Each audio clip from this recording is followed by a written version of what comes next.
Álvaro, No, qué honor y no, un muchas gusto, gracias compañero, no, qué bueno. por aceptar esta invitación. No, Y para obviamente nada.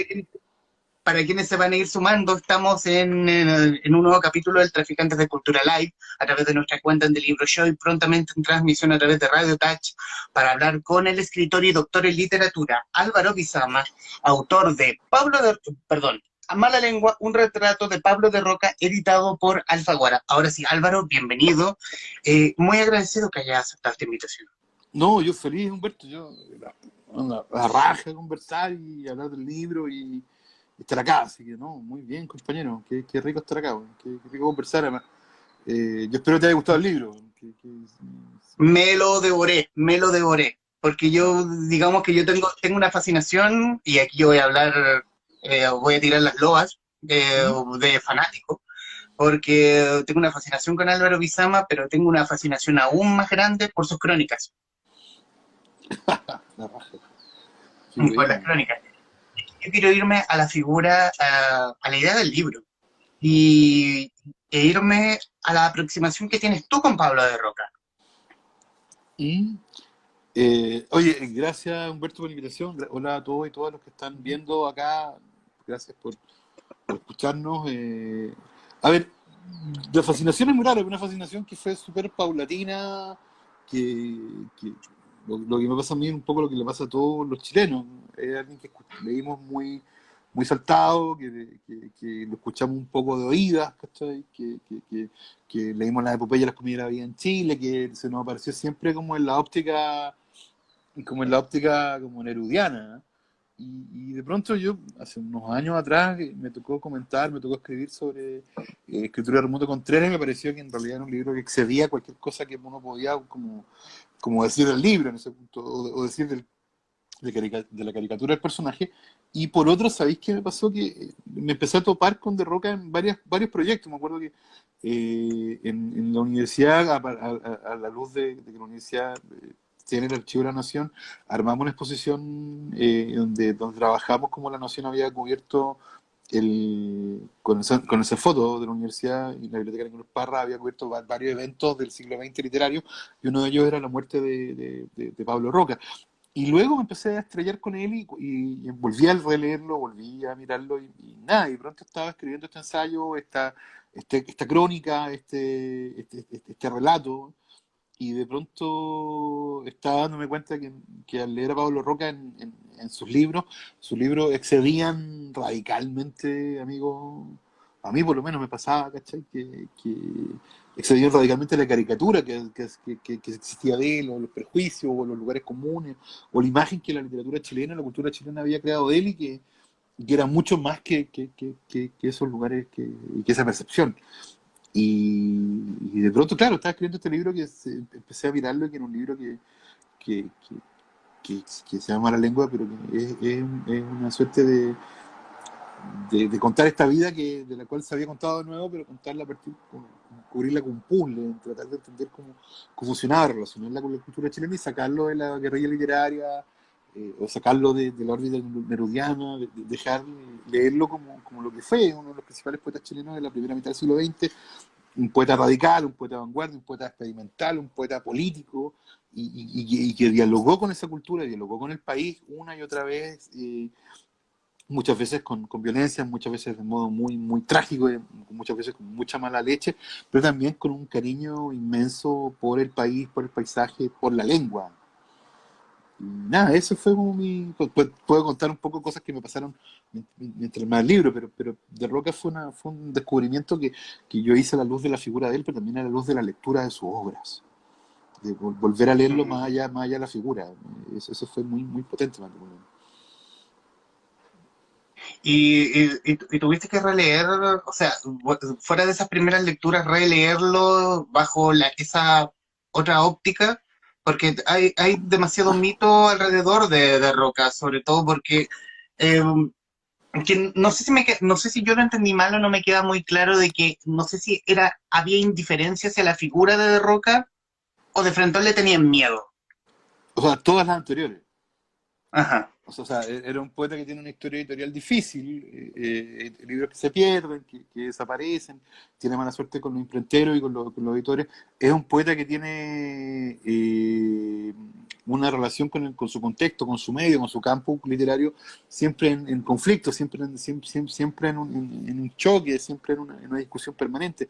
Es un poeta que tiene muchos enemigos, un poeta sobre el que cae la damnatio memoriae, ponte tú, ¿cachai? Cae esa cosa romana de que se lo omite, se lo olvida, sobre todo a partir un poco de su distancia con el Partido Comunista a finales de los años 30.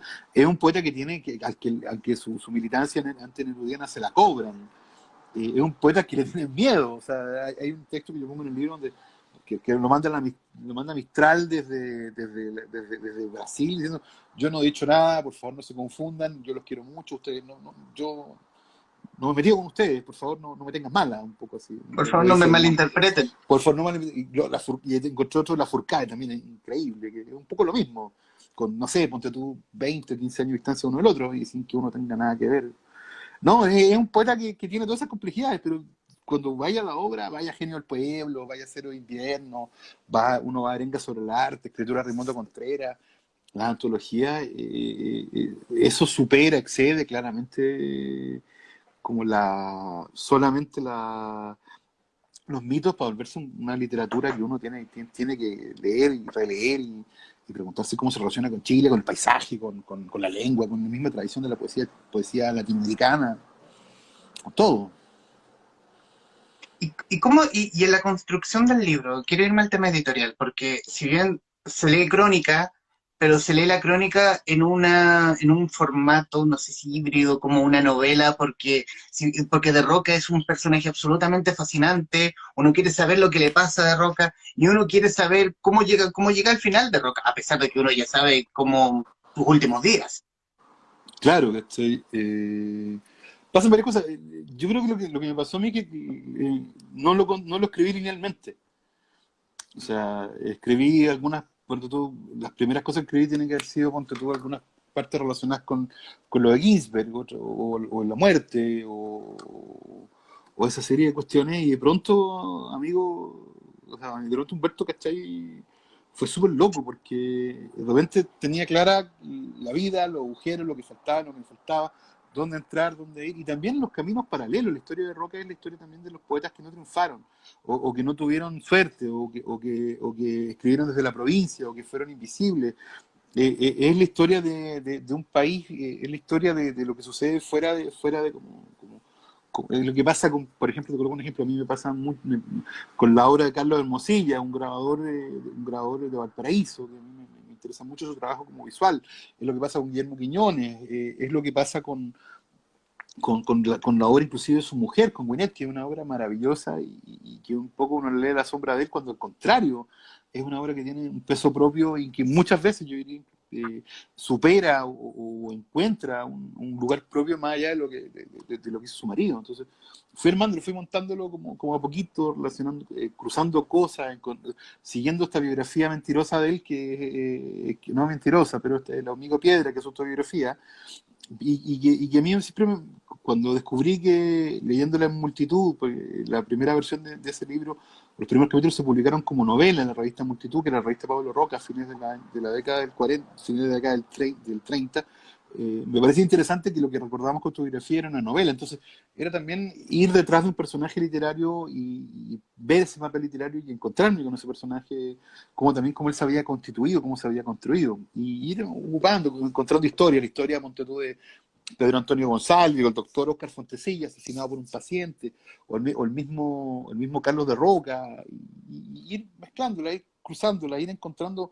Me parece súper interesante que el Allen Ginsberg, que llega a Chile el año 60, es un Allen Ginsberg que viene traduciendo, o sea, que viene corrigiendo su última versión de Kadich, que es su poema sobre su madre muerta.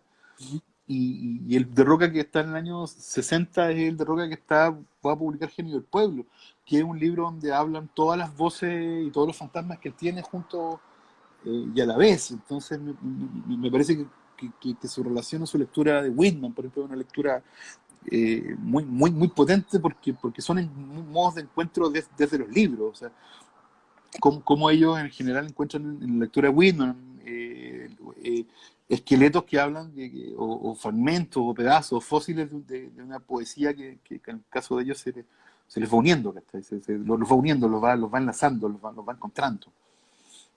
Ujú. Es, Quiero irme también, de alguna manera, no sé, hablar del carácter, de sí, esta cosa más bien, hay demasiada pasión en De Roca, sobre todo ya que citaste multitud, porque ocupa multitud como su propia trinchera, o como para despotricar a diestra y siniestra. Por ejemplo, cito, a Genaro Prieto, autor del clásico escolar El Socio, lo describe como el tonto listo, el tonto maestrado de los picaderos y las pistas jocundas y robustas de la crianza eclesiástica, el arzobispado, el canónigo heráldico, el, arqui- el arcipreste morado como el moco de los pavos.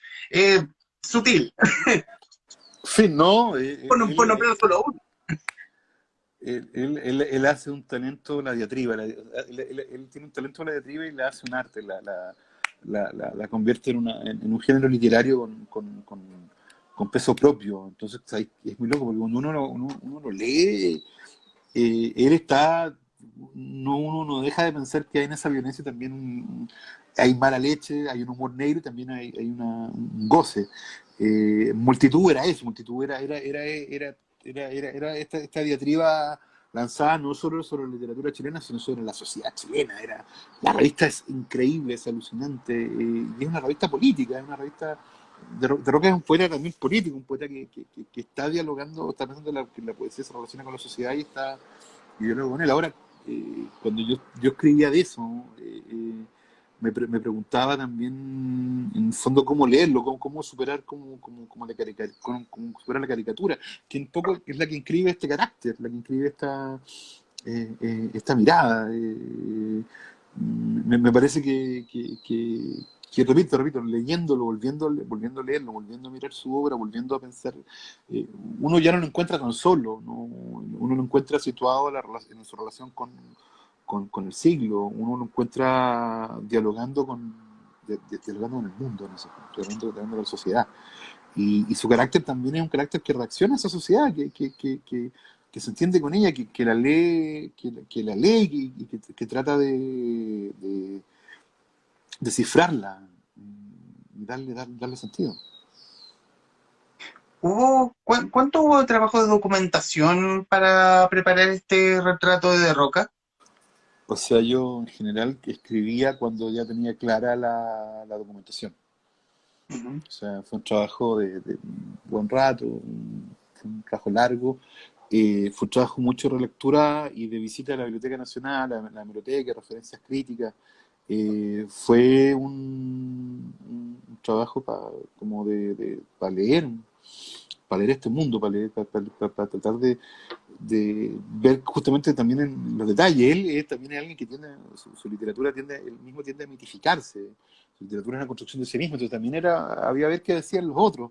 Y cuando te encontráis con lo que decían los otros, pienso por ejemplo en alguna cosa que escribió Humberto Díaz Casanueva, eh, cuando lo llama un padre violento, o cuando uno lee, por ejemplo, no sé, pues lea lo que escribe Carlos Droguete, luego que él muere, ¿cachai? Empieza a aparecer en De Roca como uno se empieza a documentar y empieza a mirar otras miradas parciales, otras vueltas. Yo en general traté de pesquisar, me interesaba cómo lo percibían los otros, cómo era leído, por ejemplo, no sé, por Arturo Aldunate Phillips, Premio Nacional de Literatura de la Dictadura, padre de Elena Aldunate, y de pronto cuando uno leía a Aldunate Phillips, él lo recordaba vendiéndole publicidad para multitud, y él comiendo en la mesa de la familia, o cómo lo recordaban, por ejemplo, me acuerdo que había un texto, unas memorias de un miembro del MIR de los 60, que se acordaba de que hablaban de Pablo Roca en sus encuentros del MIR y que él tenía buena onda con algunos miembros del partido. Entonces también es bien interesante como eso, cómo lo van recordando los otros, y ahí se va desarmando la imagen tremenda que se ha formado uno de él. Ujú. Uno lo Y empieza a ver dialogando, conversando, hablando. perfecto, Perfecto. Y en el tema político, porque no, también es interesante la figura de este militante casi fiel al Partido Comunista, como es Pablo de Roca. Lo junto también con algo que leí precisamente de una historia de la traición en Chile editado por Planeta, donde habla de la traición del Claro, Partido Comunista a Pablo de Roca, donde obviamente el partido los comunistas no se van a hacer cargo de esta figura porque tienen al lado a Neruda. ahora, es interesante porque también hay una cuestión temporal, o sea, Neruda es alguien que empieza a participar del partido un poco después de Pablo Roca. Pablo Roca tiene, va de candidato independiente por el partido, creo que el año 32 pierde, y ¿sabéis qué pasa? Y él escribe su proceso de conversión al marxismo, al comunismo, es un libro sobre Jesucristo. Y el libro se llama Jesucristo, que tú no sabes si es un ensayo, si es un texto religioso, si es un texto biográfico. Y él al hablar de la figura de Cristo, en realidad está hablando de sí mismo, de su ateísmo y de su lugar. Y él va escribiendo, yo creo que durante esos años escribe sobre Moisés, escribe sobre Cristo, escribe sobre Mahoma, escribe sobre los héroes políticos del PC.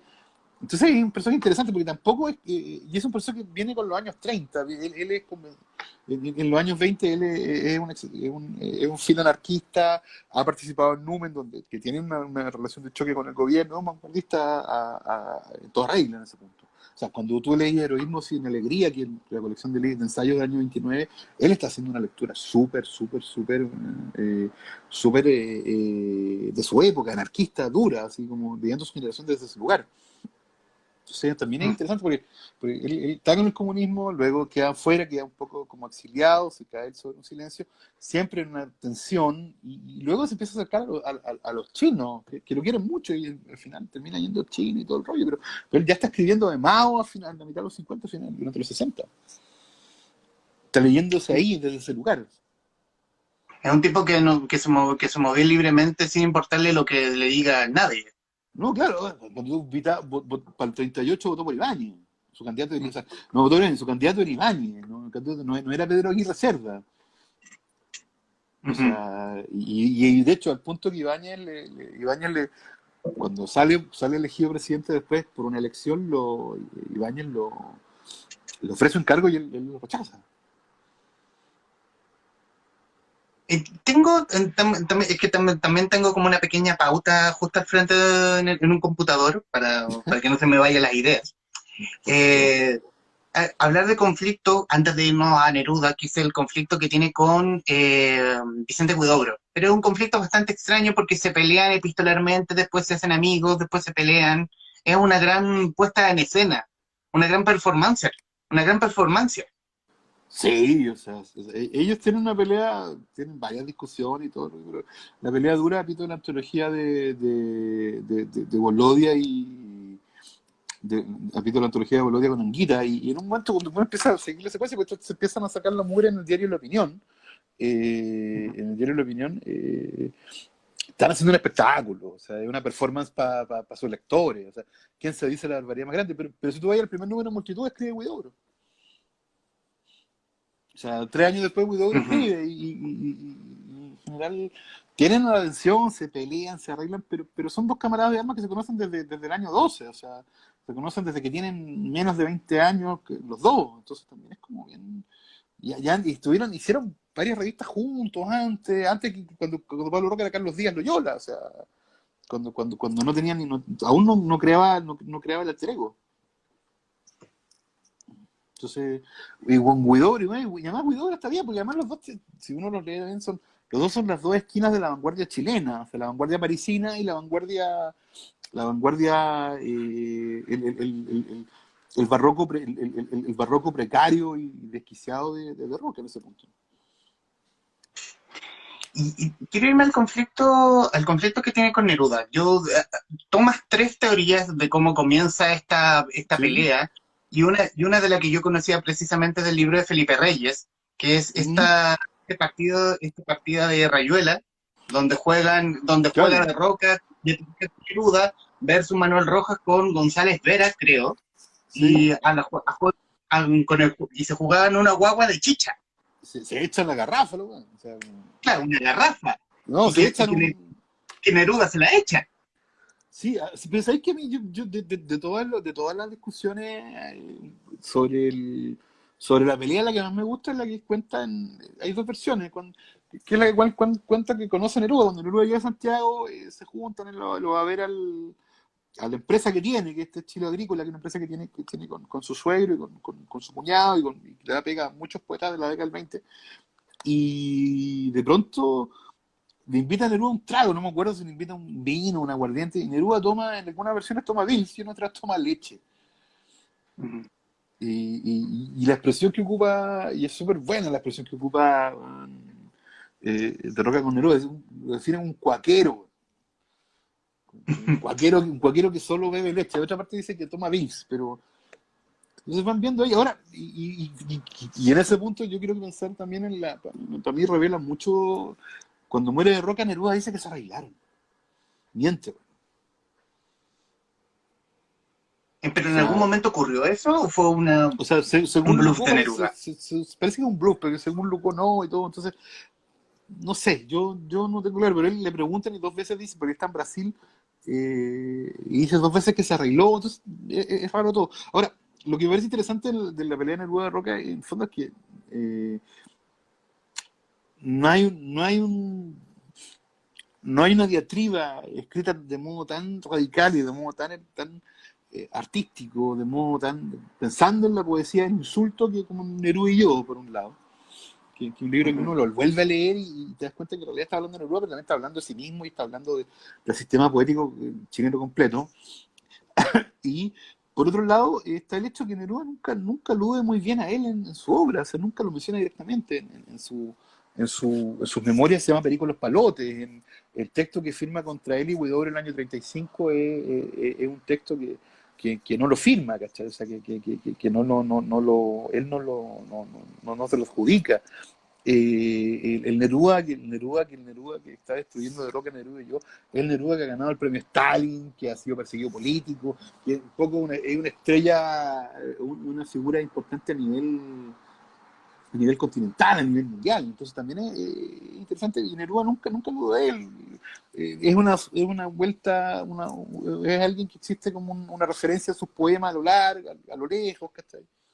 Es interesante esa distancia, el cuaquero que toma Bills, que termina hablando, nunca reconociendo el nombre de su enemigo, mientras que su enemigo le dedica un libro completo, y ese libro completo es un libro de una belleza violenta, de una poesía, de una literatura de la violencia que es bien increíble, porque en realidad describe el sistema literario chileno completo. Y ese es el goce también. Quiero irme a, a la figura del Roca, no sé si melancólico o culposo, ¿Mm? y tomar, por ejemplo, precisamente cuando administraba Chile Agrícola. ¿Mm? Y en la declaración es como que en el fondo quebró por culpa mía y fue por culpa de meter a sus amigos que se robaron hasta los ceniceros. O se lo gastaron, no sé, Ujú. pero es raro. Yo le he dado hartas vueltas a Chile. Una de las partes que me memoré más fue con Chile Agrícola, y donde descubrí que la importancia de Chile Agrícola no es Pablo Roca, sino Alberto Rojas Jiménez. O sea, en el fondo, en que fue uno de los últimos trabajos que tuvo Rojas Jiménez antes de irse a París, y volverse este gran cronista que era. Y por otro lado también el proyecto de envergadura. Si uno consulta el almanaque que quedó al final del trabajo de Chile Agrícola, que es un volumen de varios cientos de páginas, es otro mapa de Chile, es un mapa un mapa de yo ahora lo reflexiono, no me queda, no queda tan claro cuando lo escribe, pero es un mapa de ese mundo rural que está desapareciendo en relación al siglo XIX y al siglo XX. De Ujú. Roca y su papá, su suegro y su padre, que también trabaja con él, y su cuñado, están también haciendo una suerte de catastro, de mapa de un territorio que él mismo va a recorrer luego una y otra vez como viajero. Perfecto, perfecto. ¿Cómo juega también en la literatura de Roca que también sea también en la figura del vendedor viajero, que el tipo que vende cuadros, que es capaz de venderte hasta a tu madre, en el fondo con esa labia que él tenía? O sea, yo creo que eso es lo que permite, como, por un lado, que su poesía salga de los jardines y de la ciudad y habita el paisaje completo. Eh, yo creo que también es un personaje muy, muy complicado, porque esa misma voz que es alguien que se lleva muy bien, lo pasa, no sé si lo pasa muy bien, pero que ya cruzó el país durante décadas relacionándose con, o discutiendo en la provincia y hablándole a la provincia y siendo el espejo de la provincia. Y a mí eso me parece muy, muy, muy, muy, muy increíble. Creo que creo que esa misma palabra que le servía, que no terminaba nunca, que era un exceso en él, también es la verborrea creo que era una picaresca. Y esa picaresca también es una lectura de cómo funcionaba el país, de los lazos que unían el centro con las provincias, que unían las mismas provincias, que planteaban qué significaba la literatura de esos otros lugares. Eh, yo creo que en ese momento cuando estaba escribiendo, pensando eso, las décimas de la Violeta Parra, la autobiográfica, las décimas de la Violeta Parra, las décimas autobiográficas se me hicieron se me hicieron muy, muy, muy importantes a partir de esa décima que se llama, que es la décima que luego se transformó en La Exiliada del Sur, en esta canción que cantaban Luis Jiménez con el Pato Mans, pero donde la Violeta Parra va dejando por el país, va dejando fragmentos de su cuerpo.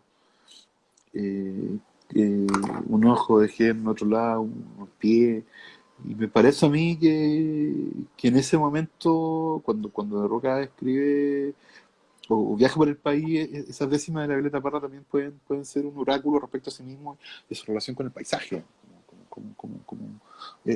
Su literatura también es un gran mapa del país, un mapa simbólico, un mapa concreto, un mapa de lugares, un mapa de lo perdido.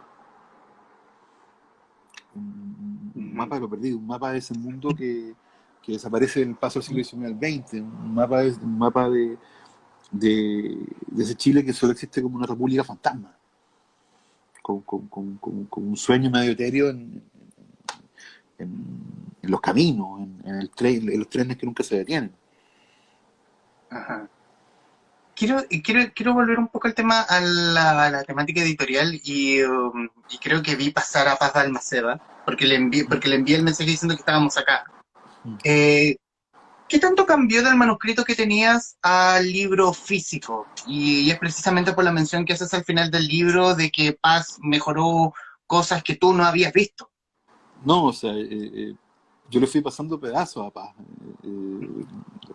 Fue aguantando que le fuera pasando y soportó mucho la Paz que mandara esos fragmentos, esos pedazos, y fue viendo y fue haciendo preguntas y fuimos cortándole cosas y fue chequeando cuestiones que a mí se me habían ido y fuimos trabajando el libro, libro que discutimos mucho en ese trabajo. Y también fue un libro que se fue armando mientras yo también lo escribía, o sea, también el libro da cuenta de mi propio proceso como descubrimiento, aunque no se nota mucho, pero yo también, el libro también es la manera que yo tengo para explicarme cómo se lee de Roca y Paz, en ese punto, yo le agradezco, una cosa que más le agradezco es que soportó y aguantó esa mirada que en un momento yo no sé si la tenía tan clara. Se iba configurando también en la medida que la descubría, por lo menos en los los primeros meses, primer tiempo. Luego ya cuando estaba todo el mapa era simplemente empezar a unir el puzzle, a ordenar el puzzle. Estamos con Álvaro Bizama, autor de Mala Lengua, un retrato de Pablo de Roca. Quiero irme a la relación que tenía Pablo con Binet, o más bien Carlos con Luisa. Sí. Cómo toma esa pasión? Porque ahí son si de Roca ya era un volcán y Binet, voy a ocupar los nombres, las chapas, Ujú. también era un volcán. Unidos hacían una pasión absoluta. Él la adoraba, era su pilar Sí, en el fondo. sí, o sea, a ver, dos o tres cosas en relación a Pablo y Unet. Primero que son dos poetas distintos. muy distintos uno del otro. O sea, uno un poco la posibilidad, Humberto, por ejemplo, de pensar que que su poesía existe a la sombra de él, es imposible, uno no lo cree. Ella es una poeta muy sofisticada, es una poeta muy distinta de él, es una poeta que es una ensayista muy potente. Por ejemplo, cuando escribe ensayos sobre la literatura de mujeres en el año 19, y luego empieza a escribir de nuevo eso en Multitud, es también alguien que está en ese punto debatiendo, discutiendo su relación con el marxismo, su relación con la literatura chilena, su relación con cómo lee ella. Y si uno la lee, voy a colocar un ejemplo, si uno lee Cantoral, que es un libro, si no me equivoco, el 27, lo lee al lado de la obra de Roca, el 27, es completamente, es mucho más, a mí me parece mucho más interesante Cantoral que, por ejemplo, de Pablo de Roca. Pensando en cómo cambia su poesía, en cómo cambia el poema, ella tiene una movilidad increíble, pues puede hacer poemas de corte, o sea, poemas muy clásicos, muy en un estilo más lírico, a hacer una poesía eh, como por ejemplo El Valle pierde su atmósfera, que es el poema, su poema final, que viene en Arenga sobre el arte, eh, que es un poema de un barroco, de una lectura de la vanguardia, de una lectura de la política genial, feroz. O por ejemplo ese poema que se llama Domingo Sanderson, que describe a su abuelo, que era políglota, que le enseñó a leer a Lord Byron en inglés. Eh, eh, es, es una poeta muy móvil, muy hábil, muy diversa. Y me parece que tiene un mérito propio. Que no, o sea, de hecho, es muy heavy, cuando Roca se queja porque Anguita y Bolodia no le incluyen en la antología de la poesía chilena nueva, tiene un punto, o sea, tiene razón. O sea, está hablando como marido, está hablando pero tiene un punto, tiene razón. O sea, y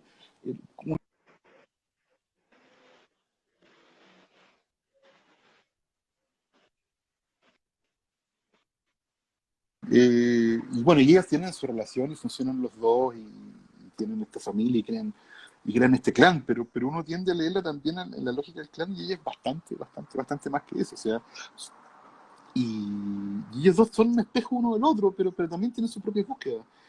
Hay algo muy bonito, o sea, ellos también terminan en un momento, o sea, no terminan, tienen una infidelidad, y vuelven juntos, y, y- pero es interesante el trabajo, porque trabajan en multitud juntos, tienen son parte de un proyecto, pero también un proyecto donde su relación con la palabra y la lengua son distintas uno del otro, la uno del otro, uno del otro. Y ese proyecto también con el desarrollo de la familia, con ese devenir entre la pobreza y la abundancia, es decir, como una cierta normalidad y la suma pobreza entre los trabajos que tiene Mm. Pablo, junto con la vida de cada uno de sus hijos. Claro, a mí me generan, y están los hijos, que otro tema, y hay varios que son pintores, Lucoy y José, Pepe de Roca. Hay uno que se cine, que es Pablo Hijo, que se suicidó el 68. Y está Carlos de Roca, que es muy raro leerlo. Ujú.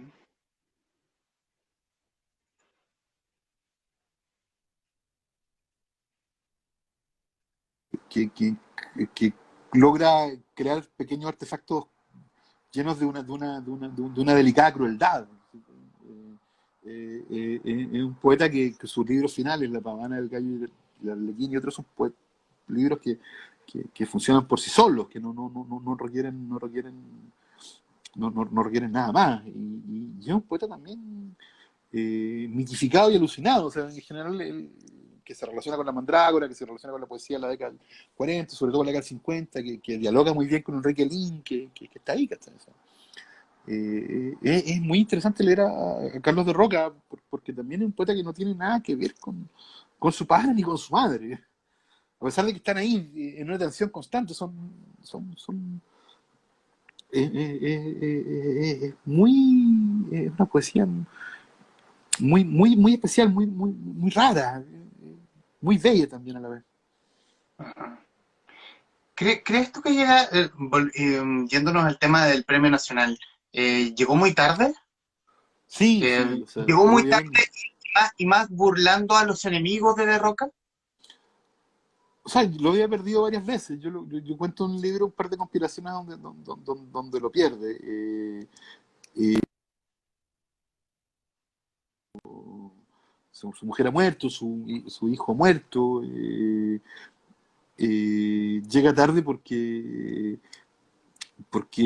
por ejemplo, ya le habían dado el premio nacional, otro premio nacional que habían inventado en el municipio de San Miguel, que lo había inventado el alcalde Palestro. Eh, y llega tarde porque es raro, se lo dan en el 65, pero en el año 50 ya lo estaban pidiendo. O sea, ya lo estaban pidiendo, ponte tú, en una carta que firman, si no me equivoco, Carlos Droguet, Gonzalo Rojas, Enrique Lin, ya le estaban pidiendo el premio en el año 50. No lo gana, ¿cachai? Ujú. Pero ese premio. Ahora, yo Pero creo que el premio, en el caso de Pablo Roca, sirve también para que lo visibilicen. O sea, a partir de eso se reedita la escritura de Raimundo Contreras, sale una antología por Zigzag, le graban este disco, le graban este disco con un par de poemas, se lo confirman, se lo confirma, pero piensa que un premio 65, cuando él saca la antología 54, la gran antología que publica 54, que la cura él mismo, nadie habla de la antología, nadie dice nada. La antología es recibida en silencio y todo el mundo se acuerda del silencio en que es recibido. Entonces también en su visibilidad existe también relación a ese silencio. perfecto, perfecto. Bueno, sobre todo porque también mencionas que por mucho tiempo, quien fuera muchos de los de la banda negra, más Mm. bien del lado nerudiano, fueron parte del jurado, muchos ganadores, y ¿Sí? también Alon, el crítico literario Alon, Que hay un personaje en el libro que aparece un par de veces que es un ahora antagonista, que es un antagonista acá. sí, aparece, pero es que también interesa, Alon es un gran amigo de Jorge Hübner cuando publica sus libros con él. Hay alguien que se forma en la década del 10. A mí me gustan mucho los diarios de Alon, que publicaron hace años atrás, que son unos diarios muy, muy buenos, porque están llenos están muy censurados y por el otro lado. Y un lector francés y todo. Entonces, ahora, si uno quiere fijar la distancia entre Alon y Pablo Roca, habría que ir a los gemidos. Habría que ir a los gemidos cuando a Alone lo comenta muy mal. Y aquí viene una cosa interesante que a mí me parece bacán. De Roca comenta el comentario de Alone. Ujú. Y dice en realidad que el problema de Alone es que en realidad lo pasa en medio pariente, ¿no? Nunca queda claro el lazo. De hecho, Alone hace unas pegas para Chile Agrícola en un momento. Y como que trabaja ahí en algo. No sé por qué. Y él dice, pero el problema con Alone es que dicen todo, habla de Nietzsche y no sabe de Nietzsche, y todo lo que sabe Nietzsche es por un libro que yo le presté. Y ese problema del 22 va a seguir para adentro. Cuando Alone en el año 30 hace su antología hace su historia de la literatura chilena, ponte tú, esto es muy, muy bacán, coloca De Roca entre los prosistas, no entre los poetas. Y después en el 54 ni lo menciona. Y De Roca le pega en multitud, le pegan en Neruda y yo. O sea, en un momento lo trata adicto a la coca. eh, Al final lo termina llamando Floridor Callampa.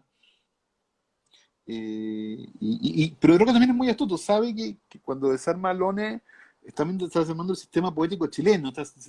Quien no el enemigo no es Neruda, es también quien media por él y que en el fondo es capaz de instalarlo. Y Alone es claramente un erudiano en ese punto, siempre fue un erudiano en ese punto. O sea, sacó plata de su bolsillo para pagar Crepusculario, o sea, le prestó lucas para él. Pues. Hablas también de que si bien en las partes finales del libro donde De Roca vuelve a su obsesión con Neruda, va a hablar de comillas obsesión, no es una obsesión en sí con Neruda, sino con lo que rodea a Neruda. Con todo, yo creo que con Neruda, con la banda negra, con lo que lo rodean, con todo, ¿cachai? O sea, yo creo que con un poco el modo que tiene, por ejemplo, ¿cachai? Neruda de construirse como una figura pública, ¿cachai? Es bien loco el asunto con Neruda porque también Neruda es un sistema, también es un modo de entender la cultura, la literatura, la diplomacia, la relación con la política, inclusive de entender cómo funciona un poco como la relación de la poesía con la sociedad. Neruda es un poeta de las masas en ese momento. Y en el caso de Roca, su misma condición populista, no sé si impide, pero no lo hace un autor fácil, a pesar de que en el fondo tenga textos que son preciosos en términos como populares. O sea, su libro sobre China, a mí me parece que su poesía sobre China es una poesía muy delicada muchas veces y sigue siendo una poesía muy política, a pesar de que es una obra crepuscular, terminal. No sé. Hay una pregunta que dejan hay una pregunta que dejan en el chat de Diego del Pozo. Fuera de esta carta que manda Mistral diciendo yo no he dicho nada, no me malinterpreten, ¿había alguna relación de Roca con Mistral fuera de Mistral esa viene, carta? no, Mistral de Roca viene hablando de Mistral desde el año 17. Ujú. O sea, se refiere a ella, habla de ella habla de ella en relación a la poesía chilena, habla de ella, si no me equivoco, con el heroísmo sin alegría. En general se la va topando todo el rato, o sea, eh, uno tiende a pensar a Mistral como muy sola, y también es una persona que está en un diálogo constante con la poesía y la cultura chilena. Entonces, es muy heavy eso, porque o sea, si tú vas a Selva Lírica, que es el libro del año 17 donde aparece de Roca y Mistral directamente. Y Ujú. hay alguna entrevista de Roca en la revista Selva Lírica donde habla de Mistral. La Winnet, si no me equivoco, se refiere a ella en un ensayo sobre poesía de mujeres en Numen, en el 19, ¿cachai? Eh, Aparecen, o sea, se conocen, ¿no? Están ahí, están dialogando, están existen en un mismo planeta, el mismo planeta alienígena donde están, que es el pasado de Chile. Gonzalo Maza deja en el chat Floridor Callampa, ja, ja, ja, es una buena chapa, es un buen Bacán. mote. Corra- Corrales de Corrales, Buen, hola, Corrales, podrías decir Corrales, qué ¿podrías buena, decir lo que nombro. Neruda es Turbo Negro, la Mistral, Joan Jett y de Roca, Gigi Alin? No sé, no tengo. Hasta ahora de la tarde ya no tengo. Corrales, ya lo sabes, ya no tengo capacidad mental para definir. Lo que sí que. No sé si de Roca es Gigi Allen, pero. No sé si es Gigi Allen. Yo creo que. Los Mandrágora quisieran ser los Gigi Allen y en realidad no, son como más bien los Green Day. O no, los Blink 182, más bien, diría. Ocupando una metáfora que Corrales le podría gustar. Yo creo que se fue feliz y contento después de esa respuesta. Eh, ¿Se lee actual la obra de Pablo de Roca Álvaro? Yo la vi, o sea, sí, o sea, yo creo que sí. Lumen editó Epopeya, que es una antología que hizo Droguet, y a mí una de las que me gusta más de la antología de Roca, que hace de Roca, es la antología que hizo Droguet, que la hizo para la Casa de la América y se publicó como Epopeya. Eh, los ocho bolas acaban de reeditar ahí está. Eso, Ahí los está. ocho, ahí está, bueno. Los ocho bolas acaban de reeditar el disco que hicieron hace no sé cuántos años sobre Pablo Roca, que es Genio y Figura, que es un disco maravilloso yo tuve la suerte alguna vez de escuchar alguna vez algunas versiones en vivo, y me parece que ahí hay una lectura, una lectura de la obra de Pablo Roca. Uno se lo lee cuando uno lee a Droguet. O sea, uno de los grandes lectores de Pablo Roca y de la reflexión de Pablo Roca sobre literatura es Carlos Droguet. Y si uno sigue hacia adelante, de Droguet uno pasa o podría pasar de repente al Radrigán de Hechos Consumados, ¿cachai? Entonces también hay un camino ahí, la obra de Roque.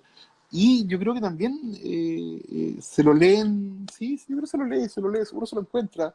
Eh, la, mi- para la época cuando partió el estallido, en los primeros meses del estallido, en los museos de Bellas Artes habían pegado esténciles con fragmentos de la obra de Roca. Yo me topaba con versos suyos a la luz de... eh, uno tiende a leerlo un poco más. O sea, pero sí aparece ahora, es una urgencia absoluta. Para mí, por lo menos. Jonathan Opaso Hernández, creo que sí, creo que lo leí bien, Sí. dice, ¿De Roca leyó a los modernos europeos? Joyce, Woolf, Faulkner. Uno tiende a creer que es heredero contemporáneo a esa prosa más chispeante. Sí, yo específicamente no podría decir a quién leyó. Uno tiene claro que leyó Whitman, y que leyó Whitman, porque él en los Gemidos le dedica poesía a Whitman. A Joyce lo leyó claramente, o sea, lo leyó claramente. De hecho, habla mal de Joyce, si no me equivoco, el 27, si no sé si en U o en Heroísmo sin Alegría.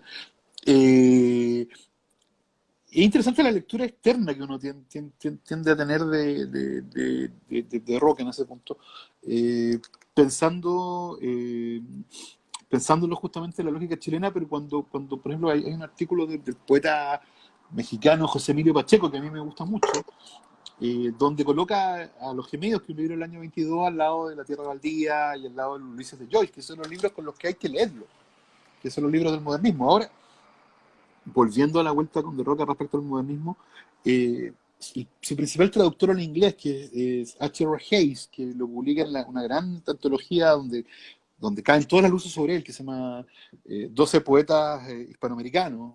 Eh, Hayes dice, o confiesa en alguna entrevista, que él lee a los poetas americanos para huir del modernismo. O sea, lea de Roca y a Vallejo, y a Neruda, y a esto otro, lo lee para ir del modernismo inglés, ¿cachai? Que era una salida a la cual no podía haber en ese momento.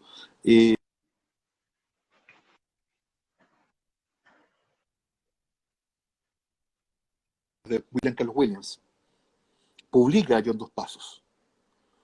O sea, hay una conciencia de esa modernidad y, y que está ahí, ¿cachai? Que está ahí todo el tiempo, todo el rato. No sé si sea tan clara como en el caso de Droguet, que es alguien que tiene un conocimiento tremendo de la literatura contemporánea producida en Estados Unidos y en Europa, pero de Roca sí conoce muy bien a Whitman, sí es capaz de tensionarse por ejemplo, con Joyce. Hay un artículo sobre Joyce muy largo, sobre la presentación con Joyce en unos números de multitud que hace Oscar Chávez, un amigo de la familia. Y la conclusión en el fondo era que imposible que Joyce influenciara a De Roca en Los Gemidos, porque De Roca nunca había leído a Joyce Los Gemidos. No lo había leído antes. Entonces, hay algo ahí que está ahí. Lo que yo creo que corresponde en ese punto al espíritu de la época, al Zeitgeist, como dicen los alemanes, que este espíritu de época en el fondo hermana una percepción del tiempo y las cosas más o menos similares. Álvaro, y en los minutos que nos quedan, bueno, agradecerte y ya para una pregunta para más o menos cerrar. Dale, Eh, por favor. ¿Hemos terminado de conocer a De Roca o ese mapa aún falta por completar? No, faltan mucho, faltan reediciones, faltan volver sobre él. Falta hacer una compilación de sus columnas en el diario La Opinión, por ejemplo, la Gal 30, que publicó harto rato en ese diario. Falta leer, sí, no, falta mucho. Yo por eso pretendí hacer un retrato, pretendí como unir algunos fragmentos, algunos pedazos, ¿cachai? Eh, pero falta mucho y yo creo que, pero también yo creo que antes más allá o más acá de que falte mucho conocerlo a él, falta mucho, o sea, es hora de releerlo. O sea, yo creo que una manera de conocerlo y entenderlo es también releerlo, volver a los Gemidos, volver a la escritura de Raimundo Contreras, volver a Arenga sobre el arte, volver a Genio del Pueblo, que son libros de una rabiosa y maravillosa actualidad. Y que dicen mucho más del presente y de lo que pensamos y queremos que sea la literatura que mucha de la literatura que circula ahora mismo, y mucha literatura del presente. Porque De Roca, como muchos, es alguien que escribió y trató de pensar cómo era su mundo, cómo era su siglo, y no sé si lo entendió, pero hizo el esfuerzo todo el tiempo.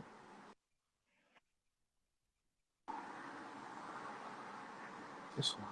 Bueno, ya en los minutos que quedan, obviamente, Álvaro, agradecerte esta casi hora que ya llevamos de conversación, No, eh, gracias.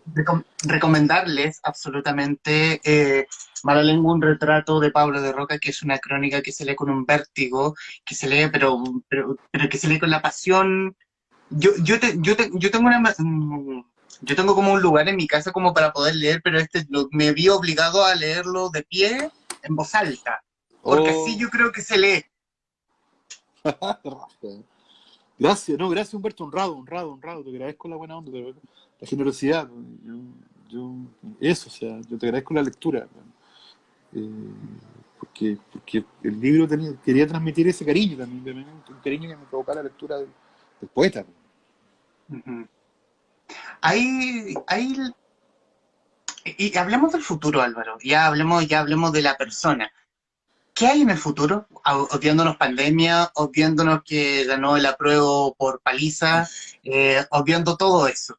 ¿Qué hay hay algo que podamos esperar? ¿Algo en modo crónica, en modo ficción, o en un modo Eh, crónica tipo como el que hiciste sobre Javier Amena para Montacerdos?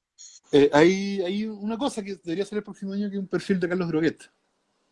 Ah, perfecto. Ya, hay una primera versión que salió en la revista Dossier, pero esa es una versión muy, muy, muy, muy acotada y yo creo que el próximo año va a salir ese perfil de Calogres, que no es un libro tan grande como, un poco más breve que el de Pablo Roca, pero que es un libro que yo creo que en fondo completa la secuencia, porque de Roca terminó en 68, esto termina cuando muere Drogueta hace unos años atrás, un par de décadas atrás. Eso estoy en eso, pero eso, ahora no estoy en nada, estoy preocupado de un par de artículos que tengo que entregar y que en general, como no estoy escribiendo columnas, me tiene muy feliz poder dedicarme con más tiempo y mirar, no sé, pues, releer a Edmund Wilson, releer a Lovecraft, releer como esas cosas, ¿cachai? Y de ficción, no sé, de ficción, no sé, eh, eh, como que es raro escribir ficción en estos momentos, ¿cachai? Como que, pero está bien también, o sea, yo creo que hay un par de cuentos escritos, hay un libro de cuentos medio terminado, pero no sé si es el momento, yo creo que están como terminando en ese momento, estoy dejándolos descansar y ver si soportan estos años, y son cuentos fantásticos también, o sea, estoy hace rato escribiendo cuentos fantásticos, cuentos como más cercanos a la ciencia ficción, ese punto más cercano al policial, ¿cachai? Ujú. Pero un par de novelas cortas, pero nada, están ahí, pero ahora estoy preocupado, voy a preocuparme volver a Droguet o darle una vuelta a Droguet. Que eso es lo que me ocupa para el próximo año. Perfecto. Bueno, agradecemos a Álvaro Bizama, autor de Mala Lengua, un retrato de Pablo de Roca, quien conversó muy amablemente con la guarida de los traficantes de cultura. Álvaro, un honor. Humberto, gracias a ti, por favor, siempre un gusto y nada, bueno, lo que hayas hecho tú es increíble también. Este repositorio y este espacio para conversar de libros y hace un buen rato, así que no, gracias a ti, compañero. Gracias Gracias, a gracias. ti No, y a quienes nos están viendo. Muchísimas gracias y nos pueden ver y nos vemos en otra ocasión. oye, Álvaro, saludo a todos. gracias. No, gracias, saludo a todos los que están ahí, a los amigos, a las amigas, a Gonzalo, a Gonzalo Massa, no sé, y por ahí al Pedro Mairal, al Corrales, al Guido Arroyo, a los Broques, hace rato que no los veía, así que. A Maquita. A la Macarena, que también que está ahí mirando, a Diego, que es buena onda, así que nada. Gracias a todos y a todas. No, muy bien. Ha sido un gusto Mándale siempre. saludos de mi casa, Carla. Te mando saludos, Humberto, también. Está ahí Carla mirando, así que Te mando un abrazo. te mando un abrazo, ya. Gracias, Carla. Gracias, Álvaro. Nos vemos. Chau. No, chao, Humberto, gracias, que esté muy bien. Saludos a todos y todas. Gracias, chau. Eso, chao.